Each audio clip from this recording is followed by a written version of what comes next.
நம்ம சேனலில் பயோகிராஃபிலாம் பார்க்குறோம். அந்த வகையில் இன்றைக்கி யாருடைய பயோகிராஃபின்ட்டு எல்லாத்தான் போயிடுச்சு கெஸ் பண்ணியிருப்பீங்க. ஆமாங்க, முகேஷ் அம்பானி அவர்களுடைய மூத்த மருமகளான ஸ்லோகா அம்பானியை பற்றி தான் எல்லாரும் இந்த வீடியோவில் பார்க்க போகிறோம்.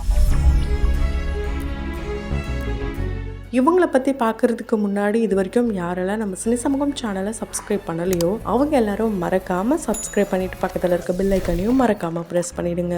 இது வரைக்கும் அனந்த் அம்பானி அவர்களுடைய திருமணம் தான் பேசும் பொருளாக இருந்தது. குறிப்பாக அவங்களுடைய இளைய மருமகளான ராதிகா இவங்களை பற்றி தொடர்ந்து நிறைய வீடியோஸை பார்த்துட்டே தான் வரும். ஆனால் இப்படி சின்ன மருமகளை பற்றி புகழ்ந்து பேசுகிறாங்க, பெரிய மருமகளை பற்றி எதுவுமே பேச மாட்டேங்கிறாங்களேப்பா.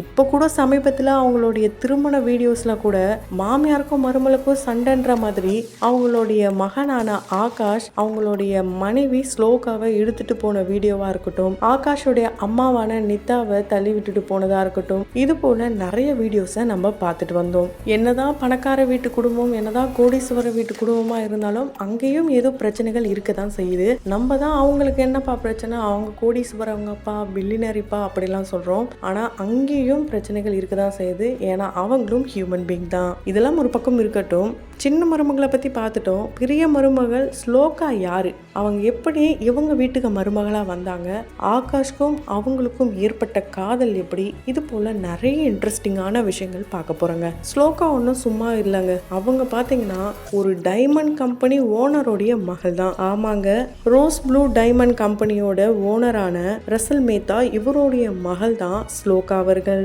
இவங்க பார்த்தீங்கன்னா டைரக்டராகவும் இருந்திருக்காங்க அவங்க அப்பாவுடைய கம்பெனியான அந்த டைமண்ட் கம்பெனியில். இவங்க ஜூலை 11, 1991 பிறந்திருக்காங்க. இவங்க குடும்பமே ஒரு பிஸ்னஸ் குடும்பம் தான். அதனால என்னவோ இவங்களும் சும்மா இல்லைங்க, இவங்களும் பிஸ்னஸ் உமனாக தான் இருந்திருக்காங்க, ஆண்டர்பிரனராக இருக்காங்க.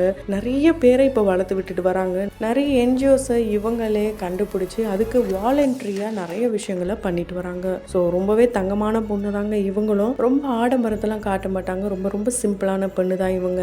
ஆகாஷ் அம்பானியை இவங்க எங்கே சந்திச்சிருக்காங்கன்னா அவங்களுடைய ஸ்கூல்லேயே சந்திச்சிருக்காங்க. ஆமாங்க, அது மட்டும் இல்லாமல் இவங்களுடைய அப்பாவான ரசல் மேத்தா இருக்கட்டும் அண்ட் முகேஷ் அம்பானி இவங்க ரெண்டு பேரும் க்ளோஸ் ஃப்ரெண்டாம். குஜராத்தில் இருக்கும் போதிலிருந்தே அங்கேருந்து தான் இவங்களுடைய நட்பு வளர்ந்துருக்கு.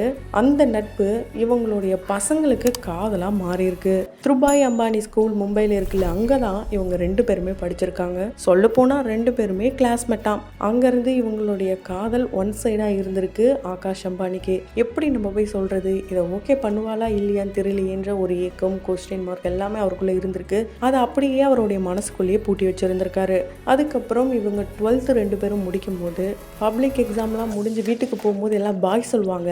ஆனால் இவர் போய் ப்ரொப்போஸ் பண்ணியிருக்காரு. ஸோ இவங்களுடைய லவ் பப்பி லவ்னே சொல்லலாம். அங்கேருந்து ஸ்டார்ட் ஆன காதல் இப்போ திருமணத்தில் முடிஞ்சு ரொம்ப ரொம்ப ரொம்ப சந்தோஷமாக வாழ்ந்துட்டு வராங்க. ஸோ இவங்களுடைய ரிலேஷன்ஷிப்பை ஆரம்பத்திலேயே இவங்களுடைய பேரண்ட்ஸ் கிட்ட ரெண்டு பேரும் போய் சொல்லிடுறாங்க. இது போல் அவர் எனக்கு ப்ரொப்போஸ் பண்ணாருப்பா, நானும் ஓகே சொல்லிட்டேன், நீங்கள் என்ன சொல்கிறீங்க வீட்டில் கேட்கணும், அதே மாதிரி அங்கிள் வீட்லேயும் என்ன சொல்கிறாங்கன்னு கேட்கணும் அப்படின்ட்டு இவங்க போய் பேசியிருக்காங்க. ரெண்டு ஃபேமிலியும் ரொம்ப ரொம்ப ஹாப்பி ஆகிட்டாங்க.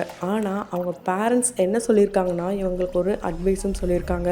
இங்கே பாருங்கள், நீங்கள் ரெண்டு பேரும் லவ் பண்ணுறீங்க, சந்தோஷம், கண்டிப்பாக சேர்த்து வைக்கிறோம். ஆனால் இப்போ இந்த விஷயத்த ரொம்ப ரொம்ப ப்ரைவேட்டாக வச்சுக்கோங்க, மீடியாவுக்கு தெரிஞ்சது சும்மா கிழே கிழிச்சிருவாங்க, அதனால் நீங்கள் எதுவும் சொல்லிக்கிற மாதிரி காட்டிக்காதீங்க அப்படின்ற மாதிரி அவங்க அட்வைஸ் பண்ணதுனால இவங்க ரெண்டு பேரும் ஹையர் ஸ்டடீஸ்க்கு போகிறாங்க. ஆகாஷ் அம்பானியும் யூஎஸ்ஏ போகிறாரு, இவங்களும் யூஎஸ்ஏ போகிறாங்க. அதை முடிச்சுட்டு அங்கேருந்து லண்டனுக்கும் போகிறாங்க. அந்த வகையில் இவங்க டபுள் டிகிரி முடிச்சிருக்காங்க. ஆமாங்க, ஃபஸ்ட்டு எங்கே படிச்சிருக்காங்கன்னா பிரின்ஸ்டன் யூனிவர்சிட்டி, நியூயார்க் யூனிவர்சிட்டியில் ஆந்த்ரோபாலஜியும் முடிச்சிருக்காங்க. அதை தொடர்ந்து மாஸ்டர் லால பண்ணியிருக்காங்க. The London School of Economics and Political Science, இங்கே தான் இவங்க அவங்களுடைய மாஸ்டர்ஸை முடிச்சிருக்காங்க. படிப்பு முடிஞ்ச கையோட சரி நம்மளுடைய நாட்டுக்கு திரும்பவும் சொல்லி ரெண்டு பேருமே அவங்களுடைய நாட்டுக்கு, அதாவது இந்தியாவுக்கு வராங்க. 2014 வந்ததுமே இவங்க நம்மளுடைய பொண்ணு நல்லா படித்து முடிச்சுட்டா, நம்ம பொண்ணுக்கு நம்மளே வேலையை கொடுப்போம் அப்படின்ட்டு அவங்க அப்பா முடிவு பண்ணி அவங்களுடைய ஓன் கம்பெனியான ரோஸ் ப்ளூ டைமண்ட் கம்பெனியோடைய டைரக்டராகவும் இவங்கள மாற்றுறாங்க. அதாவது ஒன் ஆஃப் த டைரக்டராக இவங்க இருக்காங்க. அதே மாதிரி ஆகாஷ் அம்பானியும் அவங்களுடைய ரிலையன்ஸ் குரூப்பில் டைரக்டராகவும் மாறுறாரு. இப்படி அங்கே அவங்க வந்து பிஸ்னஸை டெவலப் பண்ணுறதுல அவங்களுடைய ஸ்ட்ராட்டஜியை எப்படிலாம் யூஸ் பண்ணலாம், அந்த அட்மினிஸ்ட்ரேட்டிவாக இருக்கட்டும், இப்படி ஒவ்வொன்றத்தையும் பார்த்து பார்த்து அவங்க பிஸ்னஸை பார்க்குறாங்க. அதே மாதிரி இவரும் பிஸ்னஸில் ஸ்ட்ராங் ஆகுறாரு. சரி, 2 பேரும் படித்து முடிச்சுட்டு வந்துட்டாங்க, பிஸ்னஸும் பார்க்குறாங்க. அடுத்து என்ன, மேரேஜ் பண்ணிடலாம், இவங்க 2 பேருக்கும் மேரேஜ் அனௌன்ஸ் பண்ணலான்ட்டு என்கேஜ்மெண்ட்டை பண்ணுறாங்க. எங்கன்னு பார்த்தீங்கன்னா கோவாவில் அவங்களுடைய சொந்தமாக 5 ஸ்டார் ரெசார்ட் இருந்திருக்கு. அங்கே தான் என்கேஜ்மெண்ட்டும் நடக்குது. ரொம்ப ரொம்ப சிம்பிளாக தான் நடத்துகிறாங்க. அந்த என்கேஜ்மெண்ட் ஃபோட்டோவில் பார்த்தீங்கன்னா இவங்க அவருக்கு கிஸ் பண்ணுற மாதிரி ஃபோட்டோ இருந்திருக்கும். அதை தான் ஃபஸ்ட்டு ரிலீஸ் பண்ணி நாங்கள் இது போல் என்கேஜ்மெண்ட் பண்ணிக்கிட்டோம், திருமணம் பண்ண போகிறோம்னு சொல்லியிருப்பாங்க. அந்த ஃபோட்டோஸ் பார்த்தீங்கன்னா ரொம்ப ரொம்ப வைரல் ஆச்சு. எப்போ இப்படி நடந்தது, யார் இவங்க, எப்படி இவங்கள திருமணம் பண்ண போகிறாரு அம்பானி வீட்டில், இப்படி நிறைய கேள்விகள்லாம் வந்துட்டு இருந்தது. ஸோ சிம்பிளாக நடந்த என்கேஜ்மெண்ட்டை தொடர்ந்து இவங்களுடைய மேரேஜும் நடக்குது 2019. அந்த மேரேஜுக்கு போட்டிருந்த அவங்களுடைய ட்ரெஸ்ஸஸாக இருக்கட்டும், அந்த போட்டிருந்த ஒவ்வொரு ஆக்சசரிஸும் பார்த்திங்கன்னா அந்த அளவுக்கு கோடி கணக்கில் விலை உயர்ந்ததாக இருந்திருக்கு. குறிப்பாக அவங்க ஒரு மேரேஜுக்கு போட்டிருந்த அந்த நெக்லஸ் பார்த்திங்கன்னா பேசும் பொருளாக மாறுச்சு. அந்த நெக்லஸோட விலை மட்டும் கிட்டத்தட்ட 3 கோடிக்கு மேலே இருக்குமா.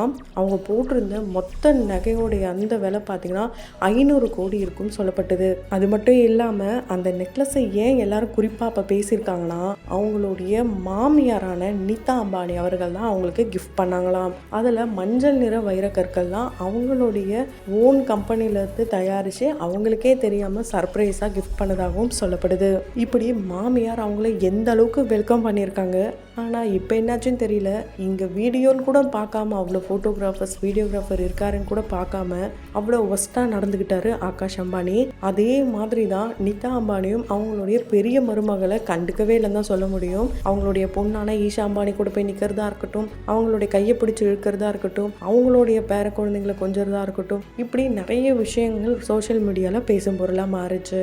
ஸ்லோகா அம்பானி பார்த்தீங்கன்னா ப்ரெக்னெண்ட்டாக இருக்கும் போது வந்த வீடியோஸ் ரொம்ப ரொம்ப சூப்பராக இருந்தது. அதில் அவங்களுடைய பேபி பம்ப் ரொம்ப அழகாகவே இருந்திருக்கும். அது மட்டும் இல்லாமல் அவங்களுக்கு பர்த்டேக்காக அம்பானி ஃபேமிலி எல்லாரும் சேர்ந்து அவங்களுக்கு ஒரு சர்ப்ரைஸ் வீடியோஸ் ஒன்று ரெடி பண்ணியிருந்தாங்க. அதில் முகேஷ் அம்பானி அவர்கள் ரொம்ப அற்புதமான வார்த்தைகள் மூலமா அவங்கள வாழ்த்துக்களை சொல்லியிருப்பாரு. கண்டிப்பாக இந்த வீட்டுக்கு நீ ஒரு மருமகளாக வரலாமா, மகளாக வந்திருக்க, ரொம்ப ரொம்ப சந்தோஷம், இது இப்படியே நிலச்சிருக்கணும் அப்படின்ட்டு வாழ்த்திருப்பாரு. அதை தொடர்ந்து இவங்களுக்கு 2020 பிருத்திவி அப்படின்ற ஒரு மகன் பிறக்கிறாரு. அதை தொடர்ந்து வேதா அப்படின்ற ஒரு மகள் பிறக்கிறாங்க. இப்படி ஒரு கியூட்டான ஃபேமிலியில தான் இவங்க வாழ்ந்துட்டு இருக்காங்க. ஸோ சின்ன மருமகளான ராதிகா விட இவங்க ரொம்ப ரொம்ப பெஸ்ட்டுன்னே சொல்லலாம். என்னென்னா இவங்க ஒரு ட்ரெயின்டு யோகா இன்ஸ்ட்ரக்டராக இருக்காங்க. ஆர்ட்ஸ் அண்ட் கல்ச்சரலில் இவங்களுக்கு ரொம்ப இன்ட்ரெஸ்ட் இருக்குது. அனிமல் லவ்வர், சோஷியல் ஒர்க்கர், இப்படி நிறைய சொல்லிக்கிட்டே போகலாம். அந்த வகையில் ஸ்லோகா அம்பானியை பற்றி நீங்கள் என்ன நினைக்கிறீங்க? உங்களுடைய கருத்துக்களை கமெண்ட் பாக்ஸில் மறக்காமல் கமெண்ட் பண்ணுங்கள். தொடர்ந்து பயோகிராஃபிலாம் பார்த்து என்ஜாய் பண்ணணும்னு நினச்சிங்கன்னா உடனே நம்ம சினி சமூகம் சேனலை சப்ஸ்கிரைப் பண்ணிவிட்டு பக்கத்தில் இருக்க பெல் ஐக்கானையும் மறக்காமல் ப்ரெஸ் பண்ணிவிடுங்க.